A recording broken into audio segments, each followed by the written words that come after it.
Hi guys, good morning. এখন বাজে ভোর 5:20 মতো। গাড়ি চলে এসছে আমাদের। আমরা বেরিয়ে পড়েছি দীঘা মোহনার উদ্দেশ্যে।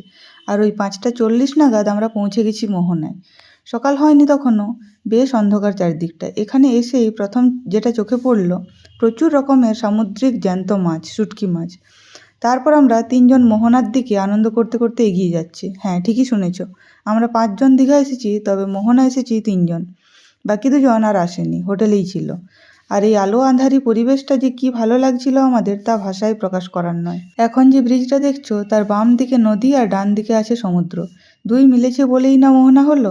দেখো, মোহনার একদম মুখে চলে এসেছি আমরা। বেশ খানিকক্ষণ সমুদ্র উপভোগ করার পর ভেবেই নিয়েছিলাম আমরা যে আজ আর বোধহয় সূর্যি মামা দেখা দেবেন না। যাই হোক, অবশেষে 6:15 নাগাদ দেখা দিলেন তিনি। আর সিনারিটা জাস্ট দেখো, উফ কি যে সুন্দর। আমাদের সাথে সাথে তোমরাও উপভোগ করতে থাকো। সমুদ্রের পাড়ে আরও খানিকক্ষণ মাতামাতি করে চলে এলাম এবার নেক্সট ডেস্টিনেশন শঙ্করপুর বিচ। চলে এসেছি আমরা আরও নতুন একটা বিচে। সৌন্দর্যটা জাস্ট দেখো, ওয়াও।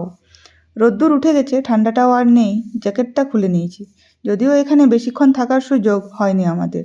যাই হোক, এবার আমরা চলে এসেছি নায়েকালী মন্দিরে। মন্দির চত্বর বেশ অনেকটা জায়গা জুড়ে আছে, আর মন্দিরটাও অনেকটা বড়। এম্বিয়েন্সটা দারুণ। আর মায়ের মুখটা দেখো। চলো এবার ফেরার পালা। ডান দিকে দেখো দীঘার নতুন জগন্নাথ মন্দির। এখন আমরা ফিরে যাচ্ছি হোটেলে। একটু পরেই আবার আমরা রেডি হয়ে আসবো এই মন্দিরে। আজই আমরা বাড়ি ফিরে যাব, তাই গাড়ি থেকে নেমে হোটেলে না গিয়ে আরও একবার ঢু মেরে এলাম নিউ দীঘা বিচ। আলুর পরোটা আর তরকারি দিয়ে ব্রেকফাস্ট সেরে শাড়ি পরে রেডি হয়ে গেছি।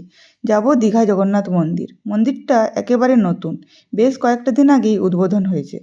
মন্দির চত্বরটাও অনেকটা বড়, আর কারুকার্য বেশ সুন্দর।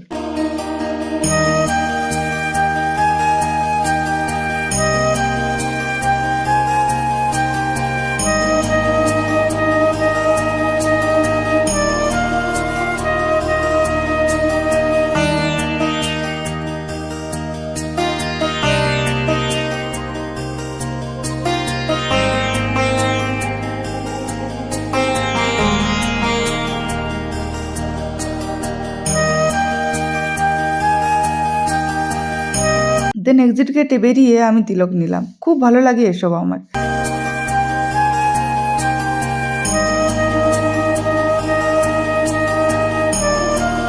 চলো এবার বেরিয়ে যাব আমরা।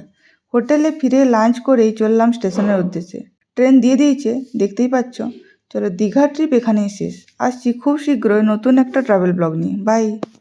আমি যেহেতু কোথাও ঘুরতে গেলে শপিং খুব একটা করি না, কিন্তু এইবারে আমার তাও বেশ কয়েকটা শপিং করা হয়ে গেছে।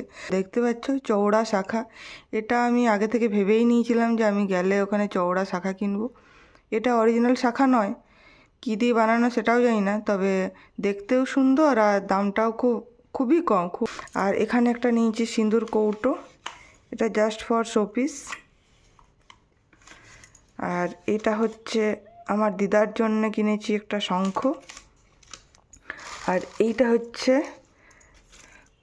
এই গেটের পাশে ঝোলানোর একটা ব্যাপার। দেখো কি সুন্দর দেখতে, গেটের পাশে ঝুলিয়ে রাখতে হয়।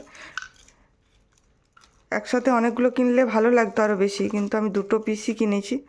আর এইটা আমি লাল কাঁকড়ার বিচে কুড়িয়ে পেয়েছি। এই যে বেশ সুন্দর জিনিসটা, এটা আমি নিয়ে এসেছি বাড়ি। আর এই হচ্ছে পুচকি ননদের জন্য 2 গিফট।